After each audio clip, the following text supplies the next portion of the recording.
In the upcoming patch, we will return to none other than the very beginning of our journey, Mondstadt.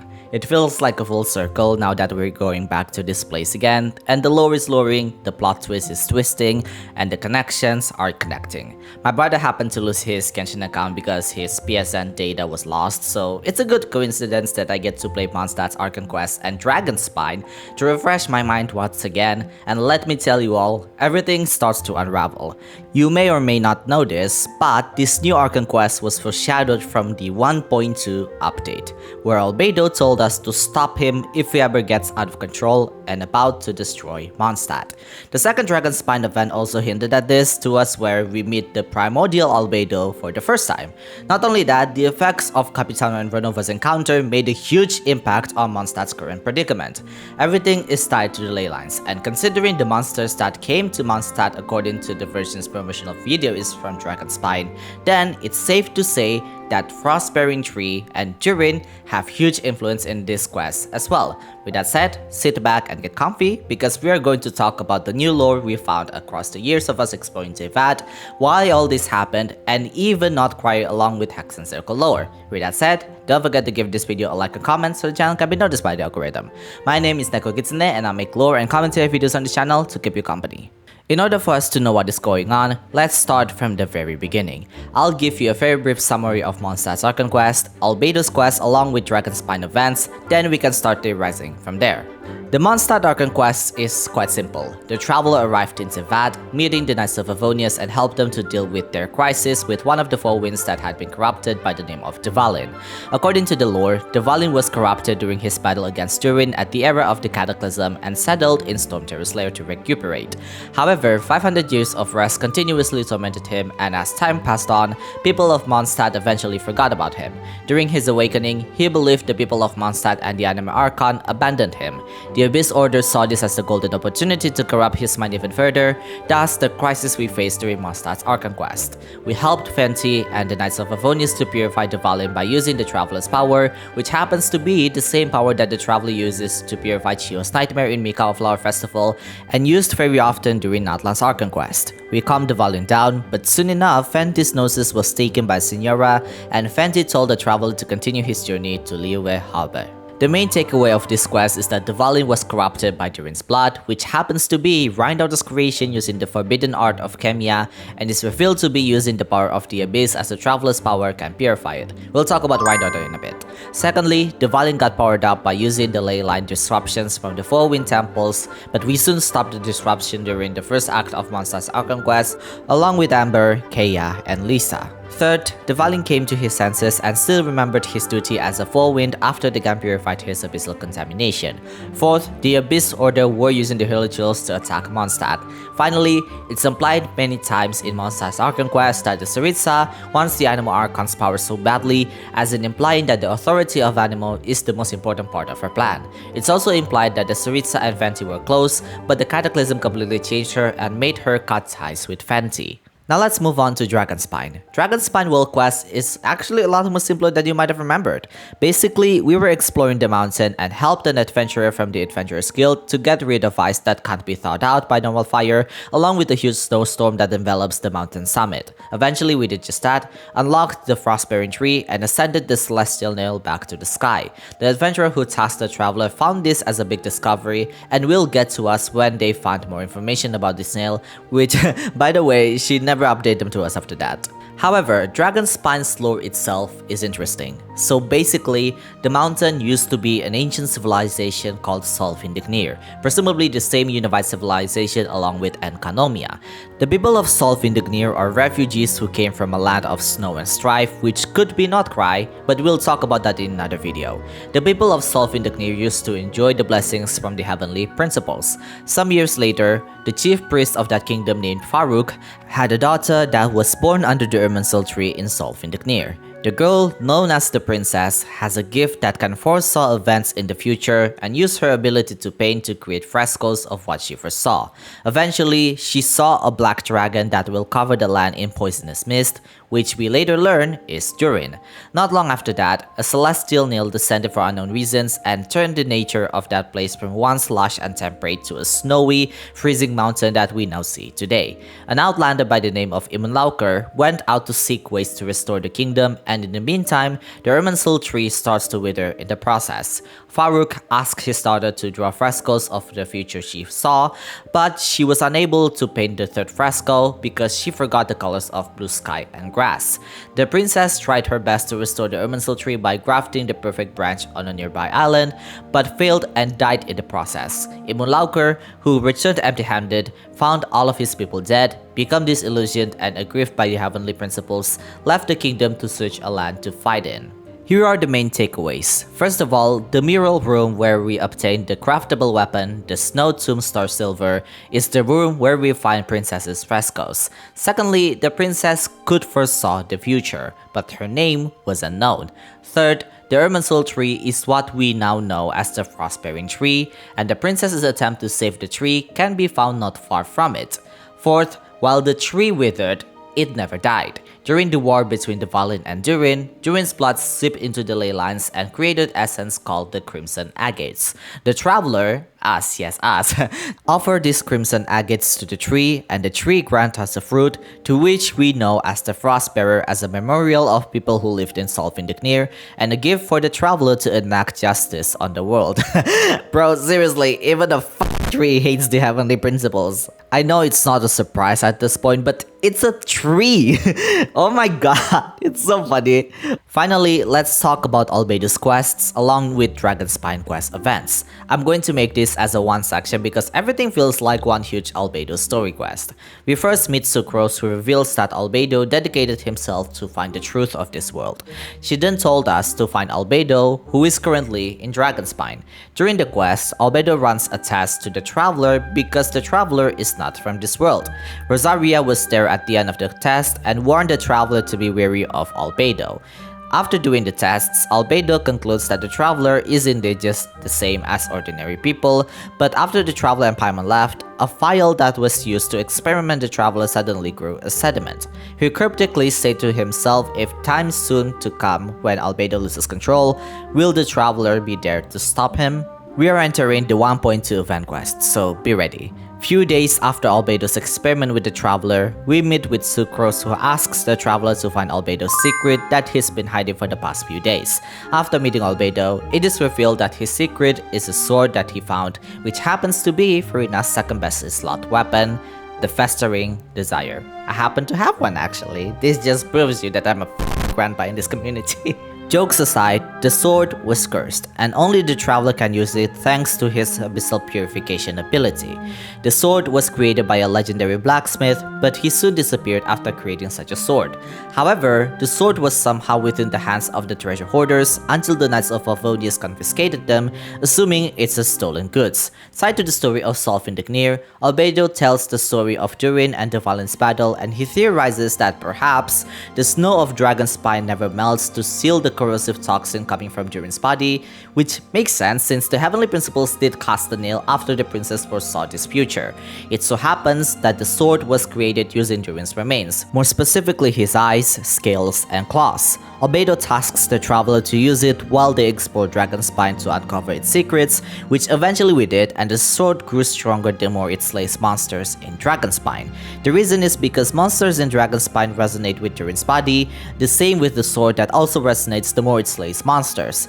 The event follows until the Traveler crosses sword with the Fatui, causing the sword to absorb more power that it never encountered before, presumably the delusions. Palat, being a nuisance like he always does, mistook the sword as fire and ran towards it. The Traveler blocked him away, causing the sword to fall and leak its powers to revive a dead Regisfine. Albedo found it interesting because the Regisfine was dead due to incapability to adapt with Durin's ambient corruption, but was soon revived because of the sword's purified energy. Few days after that, Albedo obtained the purified energy from the sword and gave the sword to us as a memento. At the end of this event, After the Traveler and Paimon left, Albedo was able to resonate with Durin's purified power. We learned for the first time that Durin and Albedo were created by the same master, Rhine-Daughter. We'll talk about her in a bit. Fast forward a year later, we're entering the 2.3 event quest. The event starts with Paimon and the Traveler visiting Sucrose and Timaeus to create a machine that can create a fruit that lasts long. The event starts with Paimon and the Traveler visiting Sucrose and Timaeus to create a fridge, but to no surprise, neither Timaeus nor Sucrose able to make them, so they suggest to find Albedo instead. But during our events, we encounter something's off with Albedo. Not only Eula saw Albedo trying to snatch Joel away, Albedo was in a bad mood according to Sucrose and Timaeus, and he even forgot that he was looking for Star Silvers to finish an art commission. He even spoke something that genuinely made me gag because like bro, these are the most edgelord lines I have ever seen. Albedo quickly explains that it seems there is an imposter among us. Yes, we're playing Among Us with this one. Everyone decides to investigate, and this is where Albedo reveals that he is not a real human, but a synthetic human created by Rhine-Daughter, or also known as Gold. Before we continue, there's something you need to know about Rhine-Daughter. Rhine-Daughter is a member of the Hexenzirkel with R as her codename. She is also one of the 5 sinners of Khaenri'ah and the creator of Albedo, Durin, the Rift Wolves, and while not directly confirmed, Elinas is also one of them. During the Cataclysm, she played a huge role as she released all of her creations to Teyvat for unknown reasons, but possibly relating to her yearning for the Abyss or a huge middle finger towards the Heavenly Principles. Either way, she was eventually deemed as a sinner. After the Cataclysm, she created a new project called Primordial Human Project, with Albedo as a successful experiment. Not long after that, Albedo and Rhine-Daughter found the heart of Naberius, and shortly after, Rhine-Daughter disappeared but left a note to Albedo to find the truth of this world and direct him to seek Alice for help. Anyways, back to the event. Everyone eventually found the imposter, who happens to be a mutated Wapa flower that got infused with Durin's blood. But this Wapa flower is not the only imposter. You see, there's one more individual, and this imposter is the 3rd Albedo, who we learn as the one who created the mutated Wapa flower and was a failed experiment of the Primordial Human Project that was tossed into Durin's belly. For unknown time, this Albedo, or you may know him as Primordial Albedo or Susbedo, we'll call him Susbedo in this video to make it easier for myself, made it out of Durin's belly and observed Albedo blending in with the people of Mondstadt. Susbedo was jealous of this, so he created the mutated Wapa flower to lure Albedo out and kill him. Unfortunately, all of that failed, but seeing the Traveler who knew everything about Albedo's origins and the art of alchemy, the Traveler was added to the hit list. The event ended with Joel reunited with his father Joseph, and Paimon did not get the fruit she wanted. With that said, here are the main takeaways from the overall Albedo story quest along with his events. First of all, Albedo is a synthetic human created by Rhine-Daughter, and Susbedo is the failed experiment that was tossed into Durin's belly. Secondly, Albedo will eventually lose control of himself and become out of control like his brothers, Durin and Elinas. As for how and when, we'll discuss that later. Third, Durin's blood, while toxic, also grants life. This includes the once withered frost-bearing tree, the dead Dragonspine, Susbedo, and the mutated Wapa flower. However, Durin's blood also corrupts, whether they have gone mad or disappeared like their creator of Festering Desire. Speaking of that, in the 1.2 event quest, the Festering Desire reacted to delusions as well. The Virtuis were indeed in Dragonspine as they have interest in Durin's heart, and they are still present until this day, but I assume they're currently present only as overworld enemies, not lore-wise, but we'll see how that goes later. Fourth, Susbedo until this day is still alive. He is plotting on how to get rid of Albedo and the Traveler, and some say Joseph, Joel's father, is Susbedo, but we'll talk about that later. Fifth, Rhine-Daughter left Albedo once they found the heart of Naberius, and she also tasked Albedo to find the truth of this world, which presumably related to the heart of Naberius. Finally, Durin's blood has completely sunk into the ley lines, causing the monsters in Dragonspine to be very powerful. That was a plenty, I know, but trust me, these are going to be very relevant for our theory section. You might not realize this, but it took me a lot of time and mental capacity to speedrun the entirety of MONDSTAT'S lore, and it was alright because I have a lot of feelings of nostalgia and chased by deadline. So be sure to hit that like and subscribe button so I can feel a little bit better for myself, the fact that I waste a lot of my time to replay things that I already experienced before. That said, let's move on to the theory section. We are told that the events in Mondstadt happened during the Windbloom Festival and are attacked by the abyssal monsters during the celebration. The livestream also hinted this incident has strong connection with NATLAN's events, and the outcome of Capitano and Vernova's deal has taken effect on the entirety of Teyvat. We see the effects happen during Liyue's Lantern Rite, and while not confirmed, the effect has taken place in the last Mikawa Flower Festival in Inazuma as well. There's a reason why I say the Mikawa Flower Festival is also the outcome, and you can watch this video if you want to learn more, but if you take a closer look on everything that has happened, including the upcoming Archon quest, all of them have one thing in common.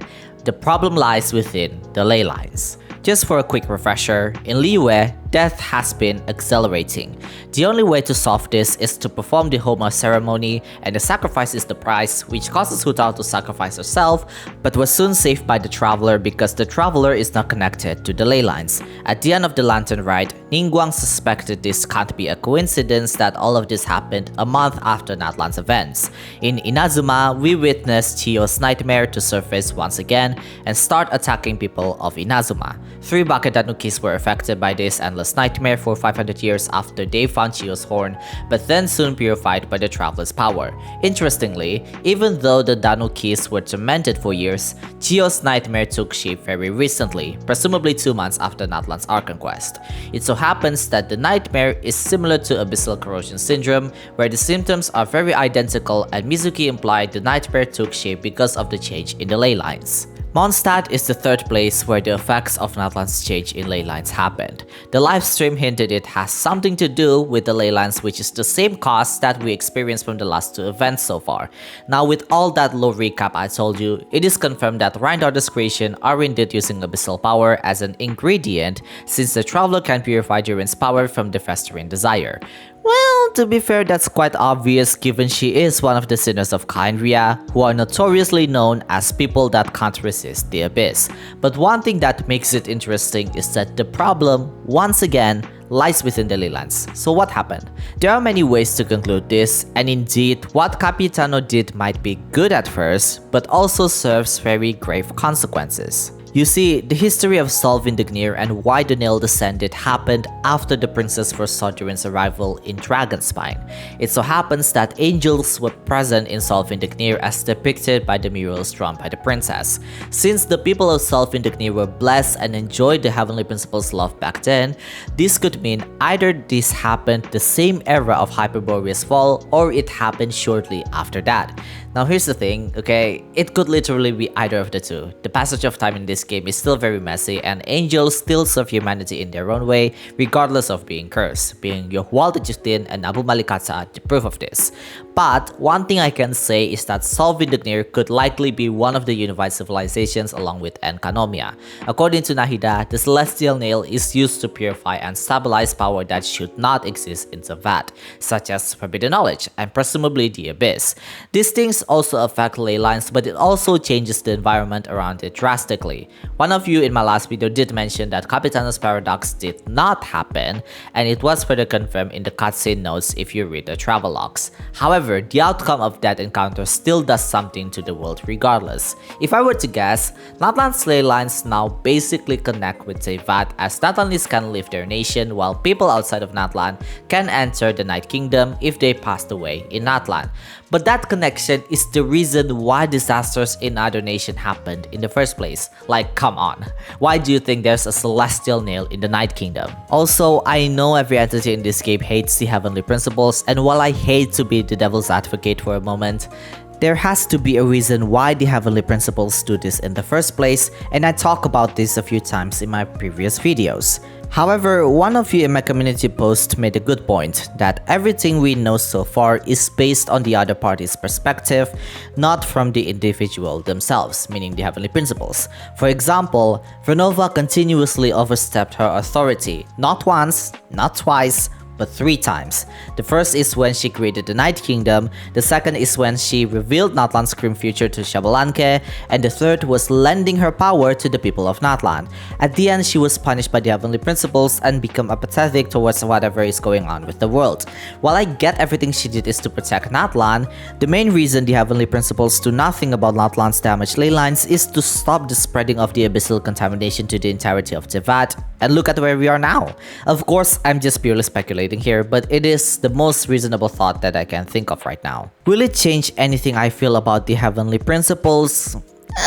Probably not, because at the end of the day, they still did really bad things to the people of Teyvat, and if anything, all this happened because they invaded Teyvat and damaged everything for whatever reason they have. Like, think of it for a second, okay? They're the one that invaded Teyvat. Their war against the dragons destroyed NATLAN's ley lines, and they don't want to do anything about it? That's irresponsible, don't you think? It's like you broke your friend's phone. They're going to be angry about it, but you don't want to be responsible and just go along with your day. But hey, compared to that analogy, at the very least, I can understand why they went that hard to be a control freak, and that is to protect Teyvat from whatever it is beyond the sky. In the trailer, we are hinted that Albedo is held on trial without the Oratrice becoming the analyst cardinal, and like what is hinted from the entirety of Dragonspine quest along with the events, Albedo is implied to have snapped and even in possession of a dead body. The most popular theory is that Susbedo is the body in question, but if you ask me, a part of me finds that not to be the case. The name of this Archon quest is paralogism, essentially an illogical or fallacious argument, but the person who came up with the argument tends to believe that it's logical. In other words, either Albedo being put on trial is flawed to begin with, or Albedo himself believed that he is guilty even though he is not. Speaking of flaws, there's one thing I haven't mentioned in the recap. You see, one distinct thing that can determine which is the real Albedo is the real star mark on his neck. It's also implied in the lore that Susbedo can shapeshift to whatever form he wants, hence why he was able to get rid of the star mark and very often theorized that Joseph is Susbedo. If you don't know, Joel's father Joseph went to Dragonspine and promised his son that they would see the snow together, but he never returned. The traveler tried to find him but found signs that he fell off the mountain, therefore concluding that he is dead. But at the end of 2.3 event, which mind you, canonically a year after Joel sent us to find Joseph, Palat found him alive and well, but suffering amnesia and unable to remember the details of himself. But he is able to remember his son and his wife, which I find to be strange because he brought the 6th volume of the Bored Princess, and that book was supposed to be a good charm to Joseph since it's a book that Joel liked. The fact he remembered his own son and wife but did not remember an object that was supposed to make him remember his son is so strange to me.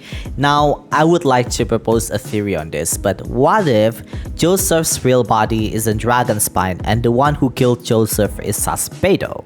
Hear me out. Since the title in this Archon quest is paralogism, then it's safe to assume that both Albedo and Susbedo will play a huge role in this Archon quest. At the end of 2.3, we are hinted that Susbedo is still plotting to get rid of both the real Albedo and the Traveler, and what perfect plan for him to do so by getting rid of Joel's father and making sure someone sees him doing that. That's the first theory that I would propose, and I'm following the pattern from the 2.3 events, but let's go a bit farther from that. Combining what we learned from NATLAN's effects, Durin's blood now essentially connected to the ley lines because of his blood, and Dahlia, yes I can confirm it's Dahlia because his voice is deeper in Korean, say that synthetic being loses control of their sanity and goes on a killing spree. What if Susbedo is the one that loses control of himself and not the real Albedo? It's even more interesting that the aura the monsters appear in have similar color palette to the Crimson Agates, which means that Durin's blood is the reason why all of this happened in the first place. Whatever happened after NATLAN's Archon quest must have accelerated Durin's effects in Dragonspine. Not only that, since Dahlia revealed Albedo to be a synthetic being, this means that everyone that attended the secret trial will soon learn that Albedo is not a real human. Another theory is that Albedo killed Susbedo, but I doubt that to be the case. But if it is, then I would assume Susbedo was affected by the change of NATLAN's ley lines since he escaped Jiren's body, and not only that, Jiren's blood is deeply ingrained in Susbedo's body at this point. Whatever happened, I would assume that Albedo knows his time will come, and NATLAN's effects just accelerate the effect. Since Hexenzirkel witches will be involved in this Archon quest, we can safely assume that not only Alice and Barbeloth will be involved, but also Rhindaughter. Now let's move on to the Hexenzirkel witches. So I wrote this video before the Song of Welkin Moon was updated, but even after they update the event, I don't think that event has much of a significance for this video anyway, as we'll talk about that in another video. So we finally get to hear Barbeloth speaking, and of course, I would assume that Mona will be involved. It's also interesting that we are entering the Imaginary Theater to get help from these witches, and I made a video specifically talking about the Imaginary Theater's lore some time ago. I would recommend you to watch that video as well if you want to learn more about the witches themselves, including one witch that we don't hear much about, Octavia. But if you don't want to, let me give you a brief introduction to these ladies. So when I saw the witches will be relevant in the new Archon quest, I just know are about to get real. You see, for reference, these witches are extremely strong individuals that I would say rivals or even stronger than the Archons. Alice, Klee's mom, is able to rise water levels in Golden Apple Archipelago event. Nicole is theorized to be an angel. Octavia is someone that continuously travels outside of Teyvat. Barbeloth can read the future. Rhindaughter, like we talk about, created monsters and one of the individuals that triggered the cataclysm. And three of these witches, that being Alice, Barbeloth, and NATLAN, did a collaboration together to create an entirely new world called Simulanka. Speaking of NATLAN, both her and Ivanova are humans, but they themselves have created strong feats that should not be underestimated. Like NATLAN's stories hold the darkest secrets of Teyvat, and Ivanova was the first mayor of Snezhnaya. That's how strong these witches are. Lisa, yes, the 4-star Lisa, was once recruited by Alice, but she declined her offer.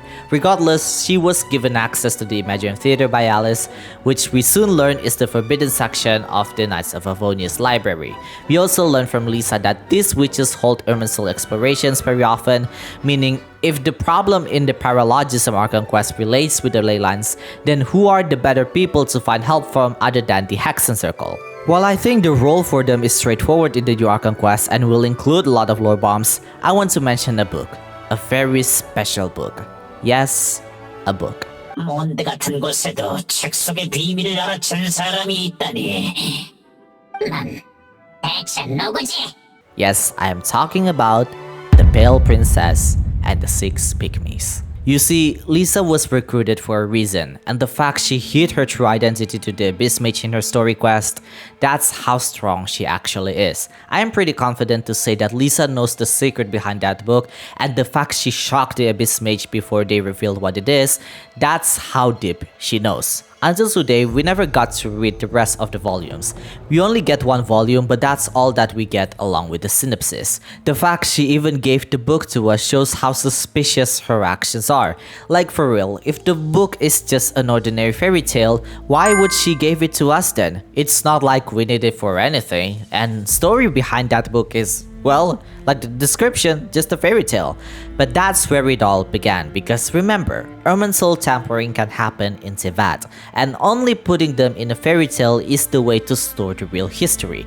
The book's design is very reminiscent of Understarter, and if you watch my video talking about the lore behind the Imaginary Theater, you would know that the reason the theater was made to begin with was a place for Understarter to write her stories in, and the Witch and the Undying Fire was a final gift from other Hexenzirkel members before she passed away. From what I can say, it seems that we'll get more volume of this book in the next Archon quest. Because let's be real, even though that book is not in the forbidden section according to Lisa's story quest, the other could be in the forbidden section, meaning it could be in the Imaginary Theater. Because here's the thing, okay? It's so strange that we never get to see other versions of this book, even though it's been 5 years since we explored Teyvat. I seriously thought that we get more version of this book in at least Sumeru or Fontaine, but we never get to get anything about it. So my only option right now is that it's probably in the Imagineum Theater, and we'll probably get more of these volumes once we enter the Imagineum Theater once again in Paralogism Archon Quest. Now continue about Lisa. While I don't think her role will be that significant in this Archon Quest, I would think she will at least be mentioned because it's so strange for someone like her, someone who is portrayed as the most extraordinary academia student that graduated in only 2 years, not getting a very significant lore. But besides that, I also want to talk about the final point in this video, and that is the new chess boss that I would assume would be the next weekly boss. You see, we are hinted that this particular boss will be our trial if we want to gain help from the witches. You know what's interesting? The trial is using the game of chess, and we'll be facing Alice in a different way. The first part of the trial slightly follows the rule of chess in general, but the second phase gets interesting because it's upside down. The rules of chess no longer follow, and the opponent changes, that being Barbeloth. She also said only by turning the world on its head can we see its true colors.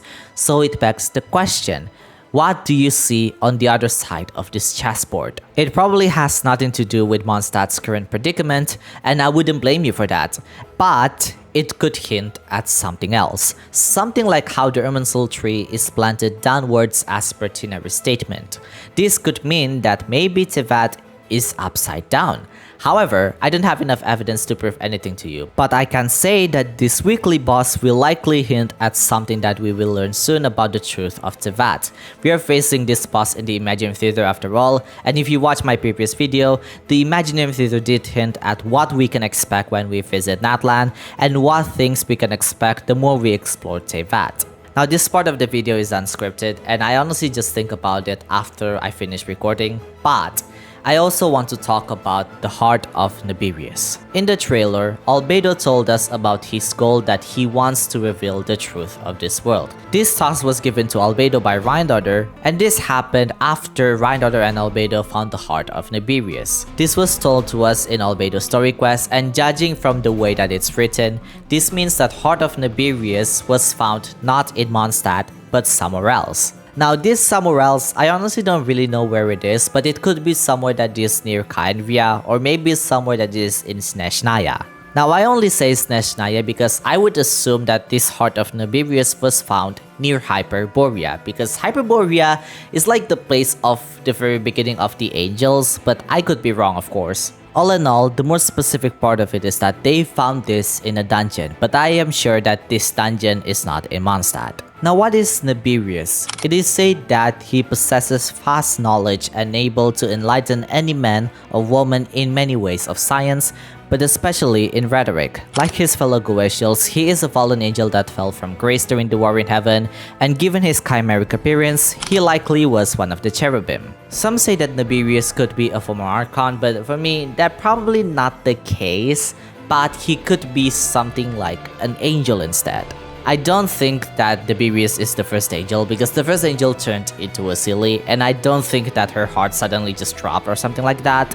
But considering that Reindaughter tasked Albedo to find the truth of this world after finding this heart of Naberius, then maybe this heart of Naberius is something that could uncover the truth of Teyvat eventually.